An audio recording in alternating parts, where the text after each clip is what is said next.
একটা যদি কেশাগ্র স্পর্শ করে কেউ, রেসপন্সিবিলিটি গোজ টু বিমান ব্যানার্জি অ্যান্ড মমতা ব্যানার্জি। মুখ পোড়া বানরের 12 হাত লেজ, লঙ্কা পার হইতে বলিলে মাথা করে হেঁট। হুমায়ুন কবিরের 72 ঘন্টা ডেডলাইন হুঁশিয়ারির পর আজকের আমাদের রাজ্যের বিরোধী দলনেতা মাননীয় শুভেন্দু অধিকারী মহাশয়ের পাল্টা প্রেস বিবৃতি দেখার পর আমার তো সেটাই মনে হলো। আপনাদেরও হয়তো সেই একই কথা মনে হবে। সে ভিডিও অবশ্যই আপনাদের দেখাবো, কিন্তু তার আগে একটু দেখে নেওয়া যাক সেই ভিডিওটা, যে ভিডিওতে শুভেন্দু অধিকারী মহাশয় বলেছিলেন যে মুসলিম বা সংখ্যালঘু বিধায়কদের চাংদোলা করে বিধানসভার বাইরে ফেলে দেবে। কেন বলছি সেই ভিডিওটা দেখতে? কারণ সেই ভিডিওতে শুভেন্দু অধিকারী মহাশয় যে বডি ল্যাঙ্গুয়েজে কথা বলেছিলেন, যেভাবে কথা বলেছিলেন, যে আগ্রাসন নিয়ে কথা বলেছিলেন, আর আজকের হুমায়ুন কবিরের হুঁশিয়ারির পর তিনি যে পাল্টা প্রেস বিবৃতি দিলেন, সেই প্রেস বিবৃতিতে কোন বডি ল্যাঙ্গুয়েজে কথা বললেন, আর এই দুটো ভিডিও পরপর আপনারা দেখলে আপনারা একেবারে পরিষ্কার হয়ে যাবেন যে শুভেন্দু অধিকারী সামনে প্রকাশ না করলেও শুভেন্দু অধিকারী ভিতরে ভিতরে ঠিক কতটা ভয় পেয়েছেন। তো চলুন দেখা যাক শুভেন্দু অধিকারী মহাশয়ের সেই ভিডিও, যে ভিডিওতে তিনি বলেছিলেন তৃণমূল কংগ্রেসের সংখ্যালঘু বা মুসলিম বিধায়কদের তিনি চ্যাংদোলা করে রাস্তার বাইরে ছুঁড়ে ফেলে দেবেন। বিমান ব্যানার্জিকে, মমতা ব্যানার্জিকে হারাবো, আর ওদের দলের যে কটা মুসলমান এমএলএ জিতে আসবে, বিজেপি সরকারে আসবে, চ্যাংদোলা করে তুলে রাস্তায় ফেলবো, এই রাস্তায় ফেলবো। দেখলেন শুভেন্দু অধিকারী মহাশয়ের আগ্রাসন, বডি ল্যাঙ্গুয়েজ। আগামী দিনে ভারতীয় জনতা পার্টি পশ্চিমবাংলায় ক্ষমতা দখল করবে, এবং পশ্চিমবাংলায় ক্ষমতা দখল করলে শুভেন্দু অধিকারী মহাশয় বা ভারতীয় জনতা পার্টি সংখ্যালঘু মুসলিম বিধায়কদের সঙ্গে কি করবে সেই কথা। ভারতীয় জনতা পার্টি পশ্চিমবাংলায় ক্ষমতা আসার জন্য 2026 বিধানসভা নির্বাচনের আগে যে প্লট বা যে প্ল্যানগুলো সাজিয়েছিল তার প্রথম প্ল্যান ভেস্তে গিয়েছে, অর্থাৎ ভুয়ো ভোটার প্ল্যান ভেস্তে গিয়েছে। প্ল্যান বিতে নেমেছে এখন ভারতীয় জনতা পার্টি। দিকে দিকে আপনারা দেখছেন মন্দির ভাঙছে, মন্দিরে আগুন জ্বালানো হচ্ছে। প্রত্যেকটা মন্দির ভাঙা, অগ্নিসংযোগের ঘটনাতে পরবর্তীকালে যখন ফ্যাক্ট উঠে আসছে তখন দেখা যাচ্ছে ভারতীয় জনতা পার্টির সদস্য বা ভারতীয় জনতা পার্টির নেতাকর্মীরাই করেছে সেই ঘটনাগুলো। ঠিক তাদের গুরুদেব মাননীয় শুভেন্দু অধিকারী মশাই চাইছে যে বিধানসভায় তৃণমূল কংগ্রেসের যে সংখ্যালঘু বিধায়করা আছে, মুসলিম বিধায়করা আছে, তাদেরকে উত্তপ্ত করে দিয়ে, প্ররোচনা দিয়ে, একটা অপ্রীতিকর ঘটনা ঘটিয়ে তাদের দিয়ে গোটা পশ্চিমবাংলার হিন্দুদের কাছে একটা মেসেজ পাঠাতে, যে দেখুন হিন্দুদের জন্য কথা বলার জন্য, সনাতনীদের জন্য কথা বলার জন্য আজকের ভারতীয় জনতা পার্টির বিধায়কদের উপরে হামলা করেছে তৃণমূল কংগ্রেসের সংখ্যালঘু বিধায়ক বা এমএলএ।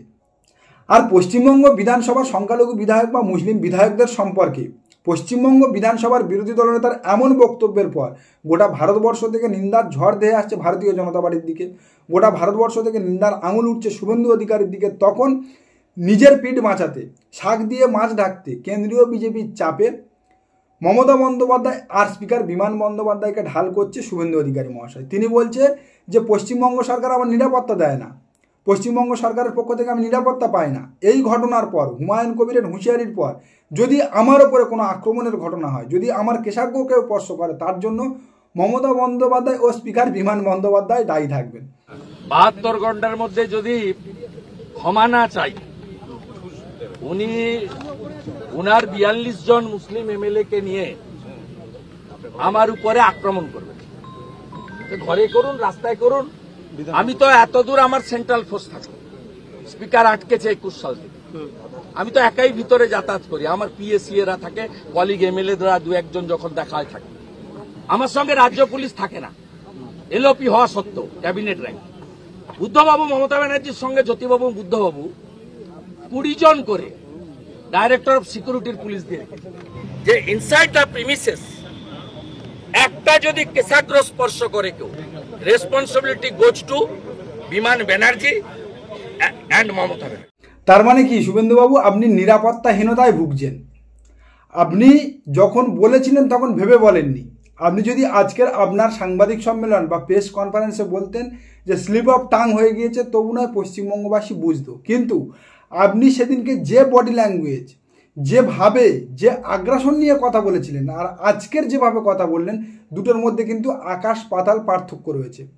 আপনি আজকের মমতা বন্দ্যোপাধ্যায়কে দোষ দিচ্ছেন, বিমান বন্দ্যোপাধ্যায়কে ঢাল করছেন। আপনি বলছেন বুদ্ধবাবু, জ্যোতিবাবুরা মমতা বন্দ্যোপাধ্যায়কে নিরাপত্তা দিয়েছিল। মমতা বন্দ্যোপাধ্যায় যখন বিরোধী দলনেতা ছিল পশ্চিমবঙ্গ বিধানসভায়, তখন জ্যোতিবাবু, বুদ্ধবাবু ক্ষমতায় থেকে মমতা বন্দ্যোপাধ্যায়কে সিকিউরিটি দিয়েছিল, কিন্তু আপনাকে রাজ্য সরকার বা পশ্চিমবঙ্গ সরকার নিরাপত্তা দেয় না। আর এই কথাটা হঠাৎ আজকের কেন উঠছে? হুমায়ুন কবিরের হুঁশিয়ারির পরে কেন উঠছে? আপনি একটা সম্প্রদায়কে দাগিয়ে দেওয়ার পরে আপনার কেন এই কথাটা মনে হচ্ছে যে আপনার সিকিউরিটি দেয় না পশ্চিমবঙ্গ সরকার, আপনার সিকিউরিটি বা নিরাপত্তার দরকার? আপনি সেদিনকে যে ভাষায় একটা সম্প্রদায়কে দাগিয়েছিলেন, আপনি যে চিত্রনাট্যটা পশ্চিমবাংলায় খাড়া করতে চাইছেন 2026 বিধানসভা নির্বাচনের আগে, যে চিত্রনাট্য দিয়ে পশ্চিমবাংলায় একটা দাঙ্গা লাগিয়ে হিন্দু সম্প্রদায়ের সিম্প্যাথি আদায় করতে চাইছেন, যে হিন্দু মুসলমান খেলাটা খেলতে চাইছেন, সেই খেলাটা খেলতে গিয়ে আপনি কিন্তু ধরা পড়ে গিয়েছেন। আর যে কারণে আপনি ভেজা বিড়ালের মতো ভাজা মাছটা উল্টে খেতে পারেন না অভিনয় করে মমতা বন্দ্যোপাধ্যায় আর বিমান বন্দ্যোপাধ্যায়ের ঘাড়ে বন্দুক রাখার চেষ্টা করছেন। আপনি যত হিন্দু হিন্দু করুন না কেন, হিন্দুত্ববাদকে ঢাল করে পশ্চিমবাংলায় বিভাজনের রাজনীতি প্রতিষ্ঠা করার চেষ্টা করুন না কেন, পশ্চিমবঙ্গবাসী আপনার এই চালাকি ধরতে পেরেছে, ভারতীয় জনতা পার্টির এই চালাকি ধরতে পেরেছে। ভারতীয় জনতা পার্টি মূলত 4টি এলিমেন্টের উপরে গোটা ভারতবর্ষে নির্বাচন লড়ে। এক হচ্ছে কট্টর হিন্দুত্ববাদ, 2 হচ্ছে জাতীয়তাবাদের সুরসুরি বা জাতীয়তাবাদের উস্কানি, 3 হচ্ছে সরকার কি করেছে, অর্থাৎ বর্তমান যে সরকার সেই সরকার কি করেছে, আগের সরকার কি করেনি, সমস্ত দায় নেহেরুর ঘাড়ে, আর 4 হচ্ছে ব্র্যান্ড মোদি। এই 4টে এলিমেন্ট মোটামুটি এদিক ওদিক ঘুরিয়ে ফিরিয়ে ভারতীয় জনতা পার্টি গোটা ভারতবর্ষে নির্বাচন লড়ে। কোথাও কোথাও কোনো লোকাল ইস্যুকেও হাতিয়ার করে, সেই সমস্ত লোকাল ইস্যুকে হাতিয়ার করে ভারতীয় জনতা পার্টি মাঠে নামে। কিন্তু ভারতীয় জনতা পার্টির এই 4টে এলিমেন্টের মধ্যে মূল ফোকাস থাকে হিন্দুত্ববাদের উপর, যেটা দিয়ে ভারতীয় জনতা পার্টি হিন্দুদের সুরসুরি দিতে চায় এবং সেই সুরসুরি দিয়ে হিন্দু সম্প্রদায়ের সিম্প্যাথি আদায় করতে চায়। গোটা ভারতবর্ষের একাধিক রাজ্যে এই একই কায়দায় বা একই সুরসুরি দিয়ে ভারতীয় জনতা পার্টি হিন্দুত্ববাদের জিগির তুলে ক্ষমতায় এসেছে। পশ্চিমবাংলায়ও ভারতীয় জনতা পার্টি চাইছে আগামী দিনে এই হিন্দুত্ববাদের জিগির তুলে বা সুরসুরি দিয়ে ক্ষমতায় আসতে, কারণ বর্তমানে ভারতীয় জনতা পার্টির হাতে 39% হিন্দু ভোট রয়েছে, আর 6%, 7% হিন্দু ভোট তারা টানতে পারলে তারা ক্ষমতায় আসতে পারে, এমন কিন্তু সম্ভাবনা রয়েছে। আর ভারতীয় জনতা পার্টি যে কারণে তাদের ওই প্রথম এলিমেন্ট ও গুরুত্বপূর্ণ এলিমেন্ট হিন্দুত্ববাদকে জাগাতে চাইছে, যে কারণে আপনারা দেখবেন পশ্চিমবাংলায় 2024 লোকসভা নির্বাচনের আগেও পরে একাধিক মন্দিরে অগ্নিসংযোগ, মূর্তি ভাঙার ঘটনা ঘটেছে, যা নিয়ে ভারতীয় জনতা পার্টি মাঠে নেমেছে। কিন্তু পরবর্তী সময় দেখা গেছে সেই সমস্ত ঘটনা ঘটিয়েছে ভারতীয় জনতা পার্টির নেতাকর্মীরা। বর্তমানে শুভেন্দু অধিকারী মহাশয় সেই একই সুরসুরি দিতে চেয়েছে বিধানসভার ভিতরে ও বাইরে দাঁড়িয়ে।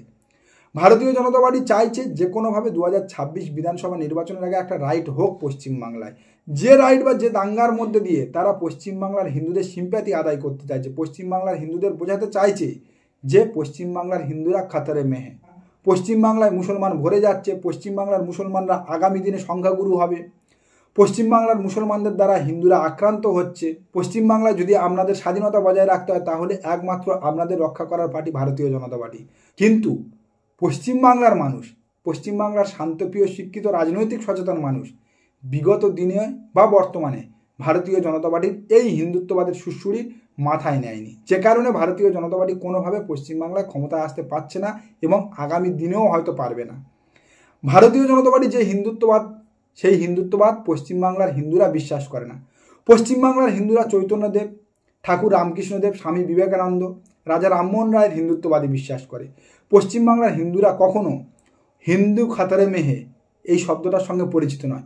পশ্চিমবাংলার হিন্দুরা হাতে অস্ত্র নিয়ে রামনবমীর মিছিল, জয় শ্রীরাম স্লোগানকে পছন্দ করে না।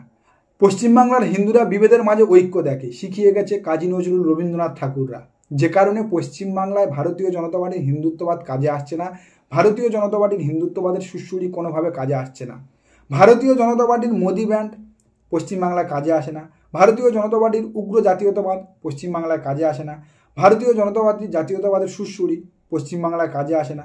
কাজে আসে একমাত্র হিন্দুত্ববাদ, আর যেটা নিয়ে ভারতীয় জনতা পার্টি তথা বিরোধী দলনেতা একেবারে মাঠে নেমে পড়েছে 2026 বিধানসভা নির্বাচনের আগে।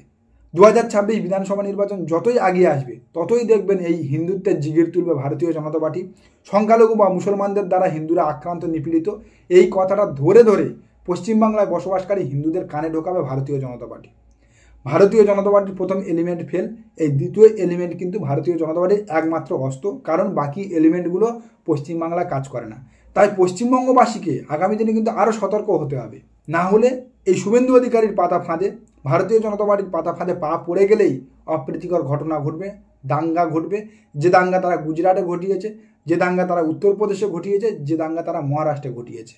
পশ্চিমবাংলায় বিগত দিনে হিন্দু মুসলমান সৌহার্দ্য সম্প্রীতি বজায় ছিল, আগামী দিনেও থাকবে।